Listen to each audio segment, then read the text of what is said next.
जदि आपण आखि बदल आखि मागे ताले सारा दुनिया अंध हो। यह महात्मा गांधींकर वार्ता, जी सारा जीवन लोक मानू सत्य और अहिंसा पथरे चलने को प्रेरित करते और से निजे भी सत्य और अहिंसार प्रतीक अटंती। महात्मा गांधी पूरा नाम मोहनदास करमचंद गांधी। 1869 मसीह अक्टोबर 2 तारिख में गुजरातर पोरबंदर ठारे तांकर जन्म होता।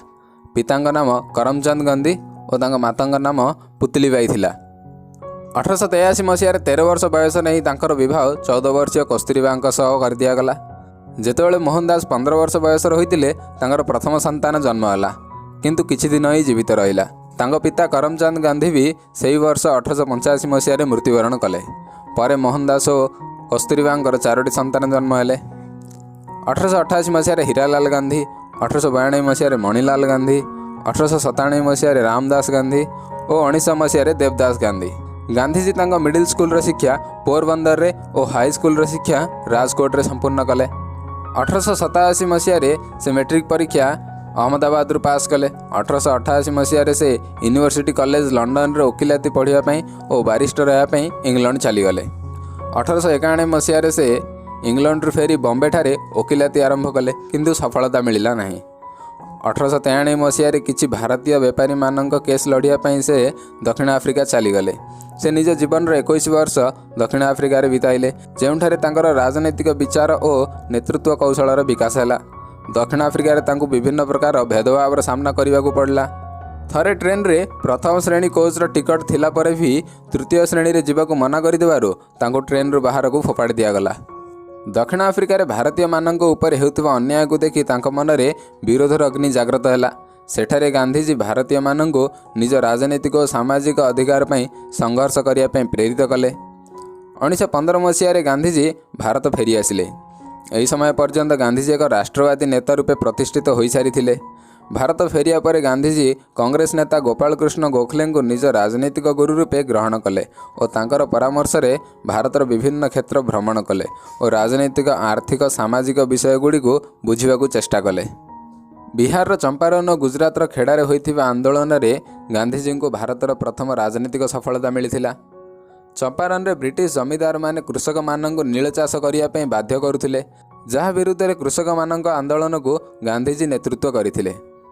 1918 मसीह गुजरात रे खेड़ा अंचल रे बन्या हेबा द्वारा कृषक मानक अवस्था बहुत खराब हो जाइथिला। एभली परिस्थिति रे गांधीजी मार्गदर्शन रे कृषक माने कर मुक्त पई हड़ताल और आंदोलन करी सफल होइथिले। एपरी चंपारण और खेड़ा पर गांधीजी ख्याति समग्र देश में खेलाईगला। गांधीजी अनुसार भारत में इंग्रेज शासन भारतीय मानक सहयोग द्वारा ही संभव हो पारिथिला। जदि आमे सब मिसी इंग्रेज मानक विरुद्ध रे प्रत्येक कथार असहयोग करिबा ताहाले स्वाधीनता संभव। गांधीजी बढ़ुवा लोकप्रियता तांको कांग्रेस सबुठ बड़ नेता बनाई देइथिला। एही समय रे से असहयोग आंदोलन आरंभ कले और स्वदेशी नीतिर आह्वान देले।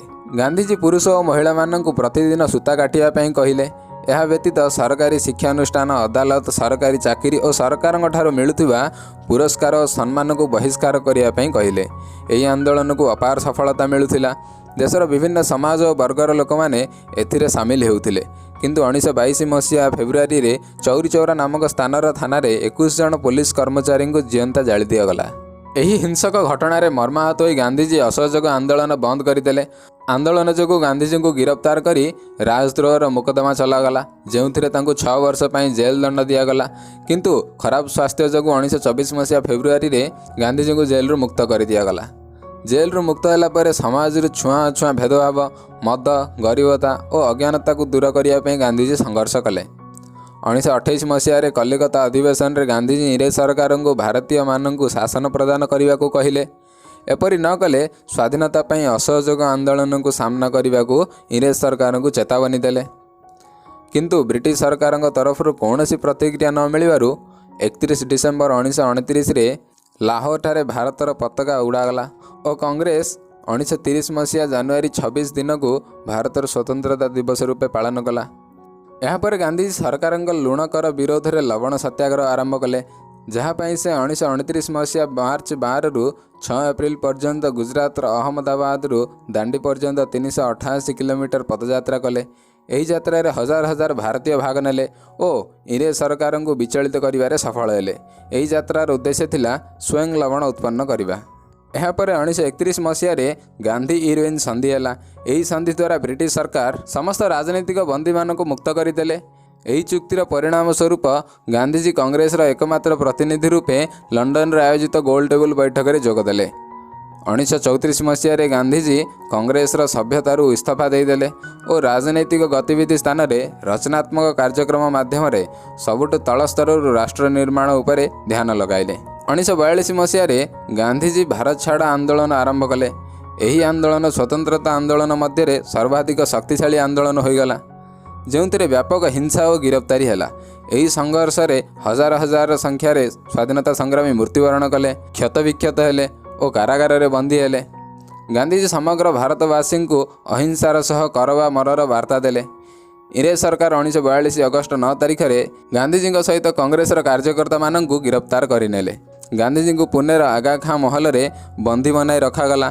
ଆଂଶିକ ସଫଳତା ପରେ ମଧ୍ୟ ଭାରତ ଛାଡ଼ ଆନ୍ଦୋଳନ ସମଗ୍ର ଦେଶକୁ ସଂଗଠିତ କରିଦେଇଥିଲା ଏବଂ 1945 ମସିହାରେ ଦ୍ୱିତୀୟ ବିଶ୍ୱଯୁଦ୍ଧର ସମାପ୍ତି ସହ ବ୍ରିଟିଶ ସରକାର ଏହା ସ୍ପଷ୍ଟ ସଂକେତ ଦେଇଦେଇଥିଲେ ଯେ ଜଲ୍ଦି ଶାସନ ଭାରତୀୟମାନଙ୍କୁ ହସ୍ତାନ୍ତର କରିଦିଆଯିବ।